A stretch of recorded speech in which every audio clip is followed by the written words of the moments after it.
Olá, estudante paranaense, bem-vindo à aula de Geografia do programa Aula Paraná. E como sempre, no início das aulas, peço a você que providencie caneta, lápis e borracha para que você possa realizar as anotações dos conteúdos que serão abordados na aula de hoje. E também quero destacar a importância do acesso diário ao Google Classroom e da diária validação da sua presença. Então, acesse o Google Classroom, interaja com seu professor ou professora, realize as atividades propostas e também valide a sua presença. Nossa aula de hoje vai tratar uma breve revisão de alguns conteúdos que já foram abordados. A seleção desses conteúdos se deu a partir de solicitações de professores e estudantes da rede estadual de ensino sobre alguns temas que são de maior relevância. Então aqui na tela para você, vão aparecer aqui os nossos objetivos, o objetivo da nossa aula, que é a revisão dos conteúdos sobre a estrutura geológica e a geomorfologia da Terra. Então nós vamos rever alguns conteúdos que foram vistos aí entre aulas 16 e 21. Então, como ocorreu o processo de formação da Terra? Eu quero que você pense um pouquinho, estudante, e relembre e verifique lá nas suas anotações como ocorreu o processo de formação do nosso planeta. Vai lá!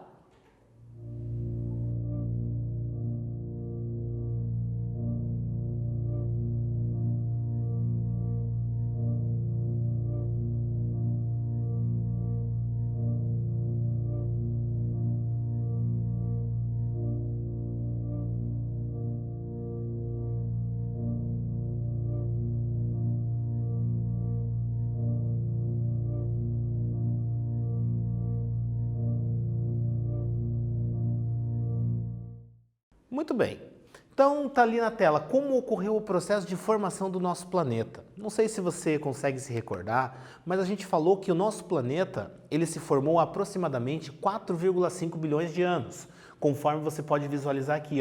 E no início ele era uma grande bola incandescente, era uma grande massa incandescente que lentamente foi se resfriando.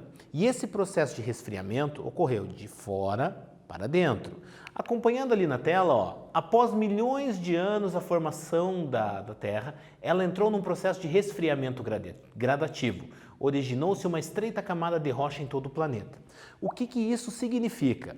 Que, à medida com que o planeta Terra foi se resfriando, a crosta terrestre foi se formando. A camada mais externa do nosso planeta, dessa bola incandescente, foi se resfriando e foi se solidificando. Olhando ali, na Terra primitiva, a atividade vulcânica era constante e intensa e se deu o surgimento das rochas ígneas e magmáticas. Então foi nesse período que surgiram as rochas ígneas e magmáticas em função do quê? Das constantes erupções vulcânicas. Nesse momento, nosso planeta ele entrava em constantes erupções vulcânicas e essas erupções vulcânicas liberavam uma grande quantidade de magma, material incandescente, que ao chegar na superfície terrestre se resfriava. E esse resfriamento do magma deu origem às rochas magmáticas. Aqui também, durante o resfriamento foi expelido do interior da Terra uma imensa quantidade de gases de vapor de água. E essa liberação de gases de vapor de água associados a outros elementos químicos resultou no quê? Na formação da atmosfera do nosso planeta. Então, importante você lembrar disso, estudante. E agora, trago aqui para você a seguinte pergunta, Quais as camadas internas do planeta? A gente também já falou sobre as camadas internas do planeta. Eu quero que você pense rapidinho sobre elas. Dá uma olhadinha nas suas anotações. Você que tem tudo registrado ali, dá uma olhadinha e vai lá.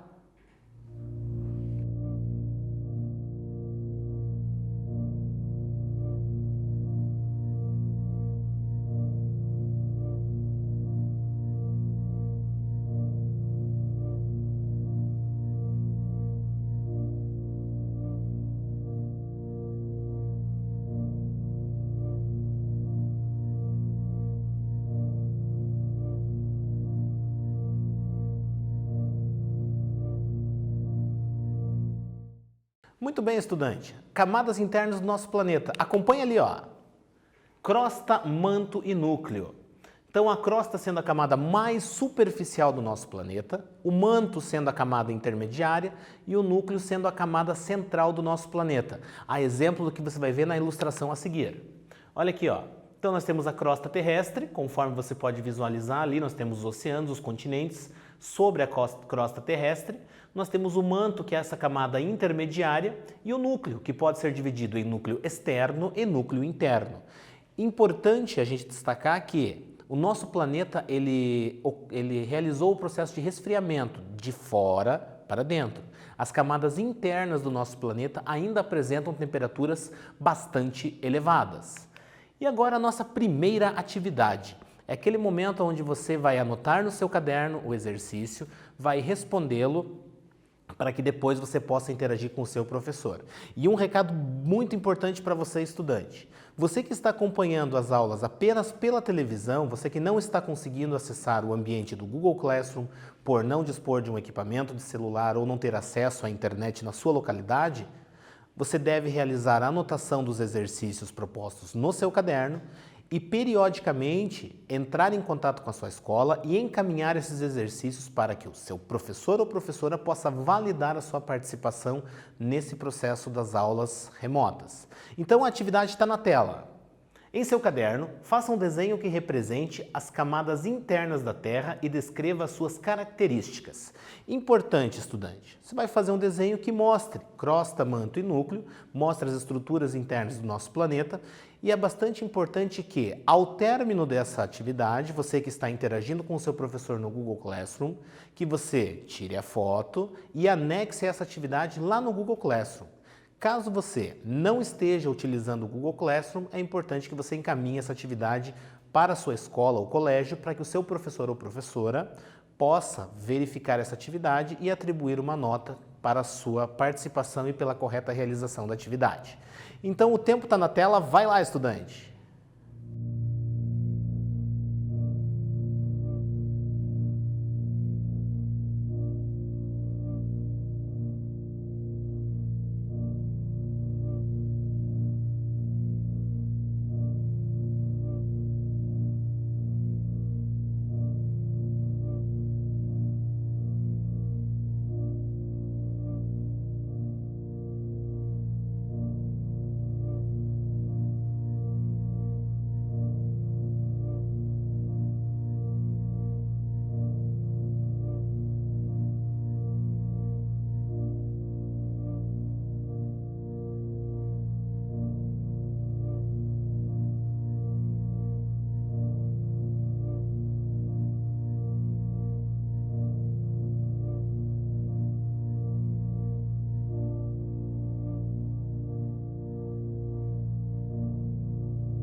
Muito bem, estudante. Dando continuidade à nossa revisão, a partir da solicitação de vocês, estudantes, aqui eu trago para você, o que são eras geológicas? Trago essa pergunta para você refletir um pouquinho sobre eras geológicas e relembrar alguns conceitos que já trabalhamos aqui. Quero que você busque na sua memória o que são eras geológicas. Vai lá!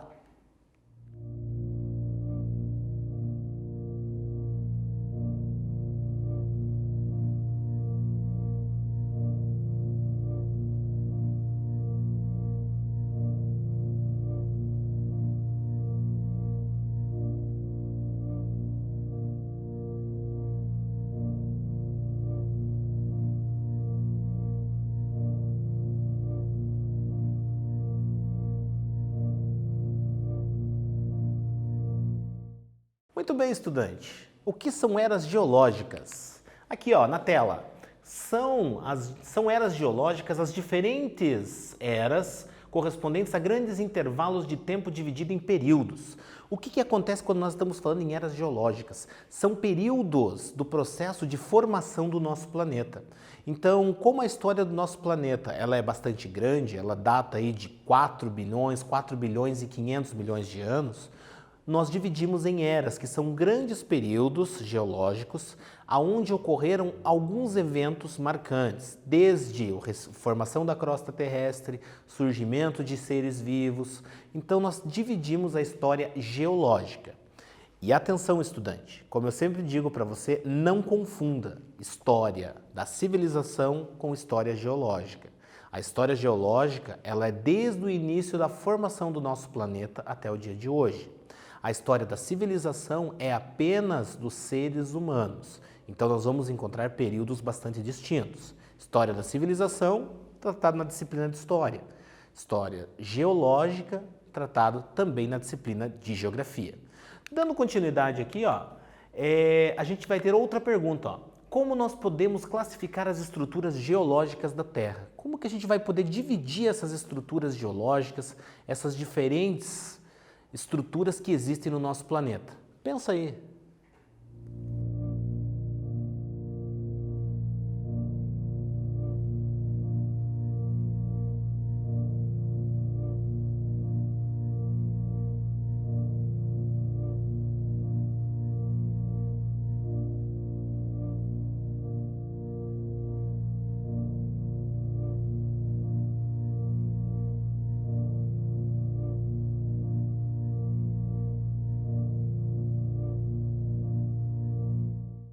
Muito bem, estudante. Então, quando a gente fala nas estruturas geológicas, nós vamos poder dividi-las em 3 principais estruturas. A primeira delas está aqui, na tela para você, escudos cristalinos. Tratam-se das províncias geológicas com idade mais antiga e apresentam, por isso, as mais antigas rochas do planeta. O que significa isso? Os escudos cristalinos são as formas de relevo mais antigas que nós temos no nosso planeta. E essas formas de relevo, que são as mais antigas, elas sofreram durante muito tempo o processo de desgaste, de erosão. Sofreu a erosão, sofreu com a ação do intemperismo e os sedimentos que foram sendo liberados foram sendo transportados para outras áreas. Então essas são as formas de relevo mais antigas que nós temos no nosso planeta. A exemplo do que a gente pode ver aqui nas 3 figuras. Essas 3 figuras, elas mostram para você justamente os escudos cristalinos que nós temos no nosso país, no Brasil. Dá uma olhada ali, A figura número 1 representando a Chapada Diamantina na Bahia e a figura número 2 e número 3 representando a Serra do Mar, litoral paranaense, que é o conjunto, o escudo cristalino que faz a divisa entre o primeiro Planalto Paranaense e o litoral. Então, para a gente ter uma noção que são escudos cristalinos, são as formas de relevo mais antigas do nosso planeta. Dando sequência, olha lá na tela, nós temos as bacias sedimentares, que são formadas a partir da intensa deposição de sedimentos sobre uma área de depressão relativa ou absoluta. Lembrando que, quando estamos falando em depressões na geografia, nós estamos falando de áreas que são mais baixas do que o seu entorno. E essas bacias sedimentares, elas se formaram a partir do depósito de sedimentos provenientes da onde? Dos escudos cristalinos. Então, os fragmentos rochosos que foram sendo desgastados pelos escudos cristalinos foram sendo depositados nas bacias sedimentares. Aqui a gente tem duas imagens que mostram para você a deposição dos sedimentos em forma de camadas. Então você pode ver linhas horizontais que representam as camadas de sedimentos que foram sendo depositados. Isto tanto na figura número 1 quanto na figura número 2. Então você consegue visualizar a deposição de sedimentos das bacias sedimentares. E aí nós temos, por fim, os dobramentos modernos. Esses dobramentos modernos correspondem às formas de relevo mais novas do nosso planeta, que inclusive ainda estão em processo de formação. No continente americano, nós podemos destacar a Cordilheira dos Andes. No continente asiático, podemos falar da Cordilheira do Himalaia, que são dobramentos recentes. São as áreas que apresentam as maiores altitudes do nosso planeta e o relevo também apresenta características bem peculiares. Como você pode ver nessa figura, bastante pontiagudo. Na figura número 1, você consegue ver que as formas de relevo são bastante pontiagudas. Por quê? Porque elas não sofreram com a ação erosiva de tal forma quanto os escudos cristalinos. Então elas são bastante pontiagudas e ainda estão em processo de formação devido à atividade sísmica, que você pode observar lá na figura número 2 na tela. E agora, para a gente continuar pensando, olha a próxima pergunta que eu trago para você na tela. E sobre a geologia brasileira, sobre as formas das bacias geológicas brasileiras, sobre os escudos cristalinos e as bacias sedimentares brasileiras. O que a gente pode falar um pouquinho sobre elas? Quero que você reflita um pouquinho e eu já volto.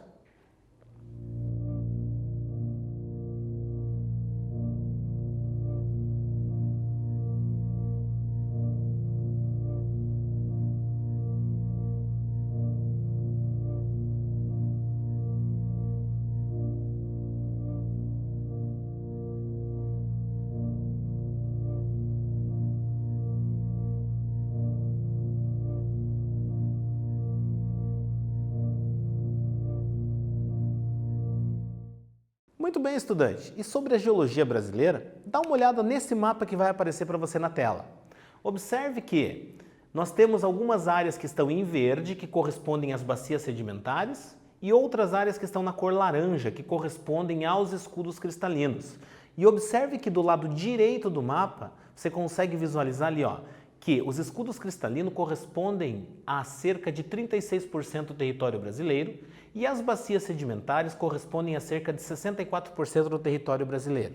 O que isso significa? Que no Brasil nós não dispomos de dobramentos modernos. A estrutura geológica brasileira ela é formada principalmente por bacias sedimentares e escudos cristalinos. Na sua grande maioria, como você pode ver ali na tela, 64% sendo as bacias sedimentares.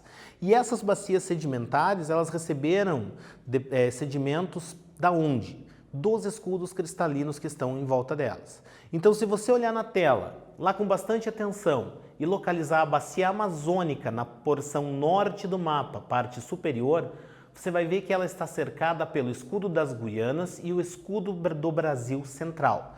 E foram esses dois escudos que liberaram sedimentos que se depositaram na bacia amazônica. E, estudante, não confunda bacia hidrográfica com bacia geológica sedimentar. Quando estamos falando em bacia hidrográfica, estamos falando de um rio principal e dos seus afluentes, de uma rede de drenagem. Quando estamos falando da bacia sedimentar na geologia, estamos falando dos sedimentos que deram origem àquela forma geológica. E agora aqui a nossa próxima perguntinha, e o que é e como se formou o relevo terrestre? Já falamos sobre isso também, então essa você sabe, eu tenho certeza, vai lá.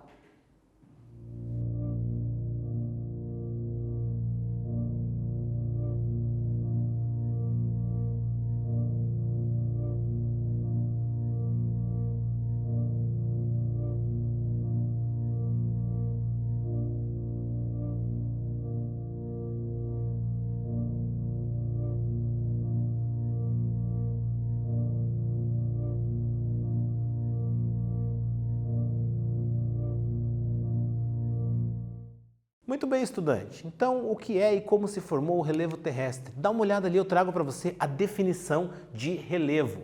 É o conjunto de formas da superfície terrestre. E eu trago para você duas figuras ali que mostram diferentes formas do relevo terrestre. O que você tem que lembrar? Que a superfície do nosso planeta é toda irregular. E essas irregularidades que nós temos na superfície terrestre constituem o relevo terrestre, seja o relevo continental ou relevo oceânico. E aí, de acordo com características próprias, nós vamos poder classificar o relevo. Vamos definir o que são montanhas, planaltos, planícies e depressões.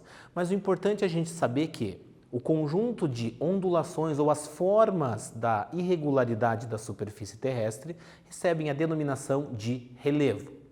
E para formar o relevo, existe uma série de agentes. Dá uma olhada ali, ó. O relevo terrestre encontra-se em constante transformação em função de uma série de agentes.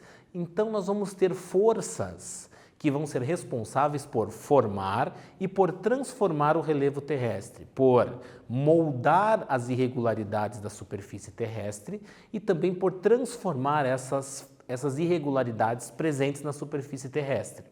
E essas forças, elas podem ter origem no interior do planeta ou elas podem ter origem na superfície do nosso planeta. E aí que a gente vai encontrar duas categorias: agentes endógenos, internos, e agentes exógenos, que são os agentes externos. Agentes endógenos são forças que têm a sua origem no interior do planeta.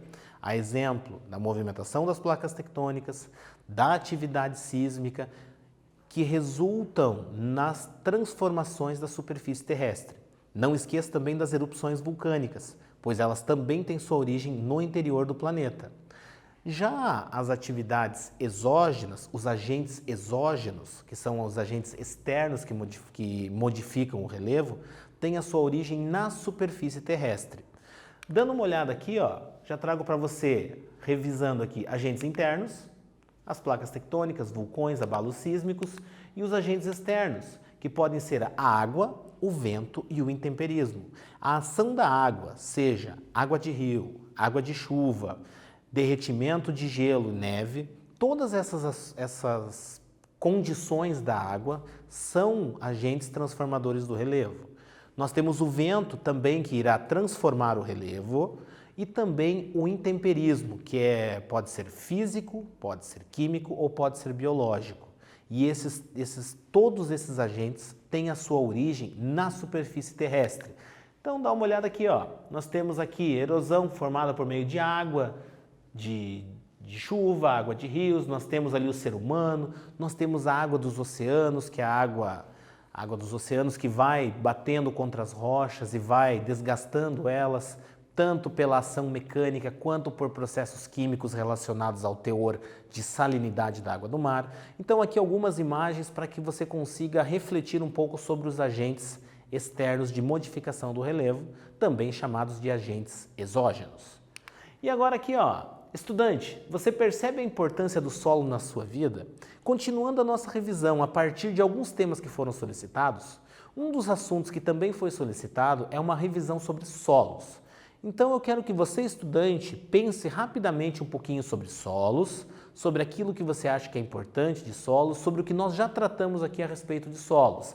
E foca nessa pergunta: você percebe a importância do solo na sua vida, estudante?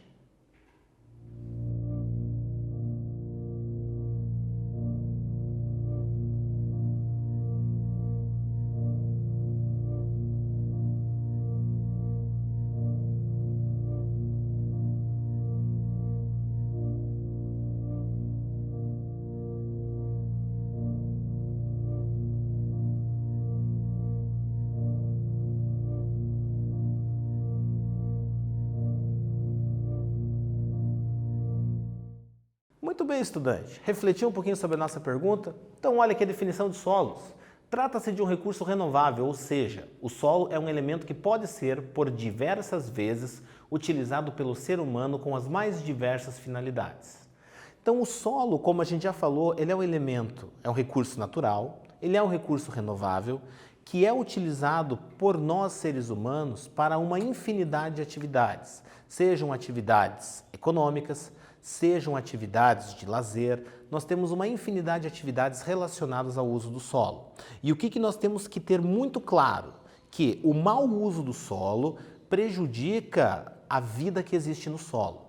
Porque o solo é um habitat de uma série de elementos. Nós temos seres vivos que ali habitam, macroscópicos e microscópicos, e nós também dispomos de uma série de nutrientes ali.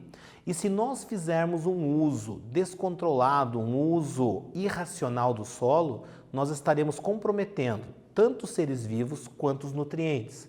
E esse solo deixará de ser útil a nós. Então, para que o solo seja renovável, é importante que venhamos a fazer um bom uso desse solo, um uso sustentável e racional do solo. E aqui a imagem mostra para você o quê? Alguns tipos de solos. Nós podemos classificar os solos de acordo com a quantidade de nutrientes ali encontrado, o tipo de nutrientes ali encontrados, o tipo de elemento químico presente nesse solo e também a idade do solo. E cada uma dessas situações que eu citei aqui irão influenciar diretamente na composição desse solo. Nós vamos ter solos que, por exemplo, dispõem de uma coloração mais escura, mais próxima ao negro, solos mais vermelhos, solos mais amarelos. E isso tudo se dá em função do quê? Dos elementos químicos e dos nutrientes presentes nesse solo. A exemplo do que você pode ver nessas imagens que estão aqui na tela. Ó. Nós temos aqui dois tipos de solos na parte superior, um mais avermelhado e outro menos, e embaixo aqui alguns exemplos de tipos de solos. Então nós temos ali latossolo, neossolo, nós temos vários tipos de solo que ali estão representados, que estes solos, eles estão diretamente, a coloração deles, relacionada aos elementos químicos presentes nesse solo. E a formação dos solos, eles se formam a partir da decomposição de material rochoso. Então nós temos a rocha base que começa a se decompor, juntamente com a decomposição de material orgânico. Então, plantas, animais, uma série de elementos ali entram em decomposição e esses elementos entrando em decomposição começam a formar o solo. E esse solo, ao longo de milhares e milhares de anos, vai aumentando a sua espessura, vai ficando maior em função da quantidade de elementos decompostos que ali estão. E é importante destacar, estudante, que os animais que habitam no solo são de fundamental importância para a vida desse solo, para que os nutrientes possam se estabelecer e os vegetais que venham a se estabelecer naquele solo venham a se desenvolver de forma satisfatória. E aqui, horizontes do solo. A gente vai perceber também que um solo pode ser dividido em camadas. Não são todos os solos que dispõem de todos os horizontes que estão apresentados nessa imagem. Mas o que é importante a gente saber? Que esta representação aqui é de um perfil de solo completo. Nós temos as principais camadas ali estabelecidas. Porém, nós vamos encontrar solos que não vão dispor de todos esses horizontes, todas essas camadas. Dá uma olhada ali, ó. Então a gente tem o horizonte O, que é o horizonte mais superior, mais superficial, que é formado de material orgânico que está se decompondo ou iniciando o processo de decomposição. Então é a parte mais superior do solo, formado ali de folhas, de plantas, de resíduos de animais que estão iniciando o processo de decomposição. Já o horizonte A, que vem abaixo, vem na sequência, é um horizonte que dispõe já desse material orgânico decomposto e também dispõe de alguns minerais, de alguns seres vivos ali vivendo. Nós temos o horizonte B, que também dispõe de elementos minerais, também dispõe de material argiloso, de material orgânico ali decomposto. Na sequência, o horizonte C, que está diretamente em contato com a rocha-mãe, que dispõe de rochas que ainda estão em processo de decomposição. Então perceba, estudante, que o solo dividido em horizontes, que esses horizontes são as camadas e que cada uma das camadas dispõe de características próprias. E agora a gente vai para quê? Para a nossa segunda atividade que está ali na tela para você, ó. Produza um texto resumindo os conteúdos que foram apresentados na aula de hoje. Nesse momento, estudante, você deve fazer o seguinte: você vai anotar essa pergunta no seu caderno, você vai responder essa pergunta em forma de texto, onde você vai sistematizar as ideias dos conteúdos que foram aqui trabalhados na aula de hoje, que nada mais são do que uma revisão de aulas anteriores. Então, se você ficou com alguma dúvida ou vai encontrar alguma dificuldade para escrever esse texto, você pode rever essa aula no canal Aula Paraná lá no YouTube e você também pode rever as aulas anteriores que tratam desses assuntos. Então o relógio está na tela, vai lá!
Muito bem, estudante. Importante a realização dessas atividades e a interação constante com o seu professor ou professora no ambiente virtual do Google Classroom.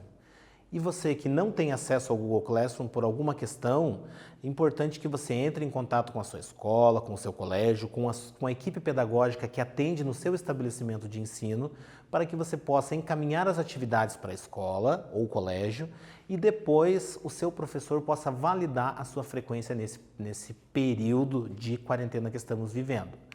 Então agora aqui na tela vai aparecer para você a revisão da nossa aula, onde falamos da formação do nosso planeta, das eras geológicas, da estrutura interna do nosso planeta, das forças ou agentes modificadores do relevo e da formação dos solos.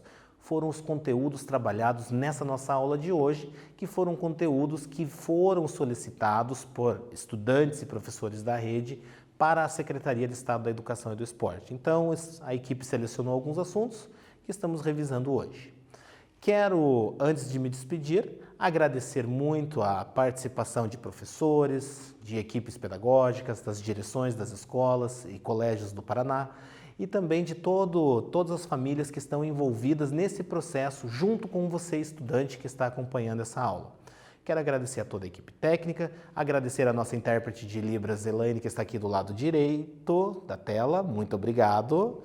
E um forte abraço para você, estudante, e até a nossa próxima aula.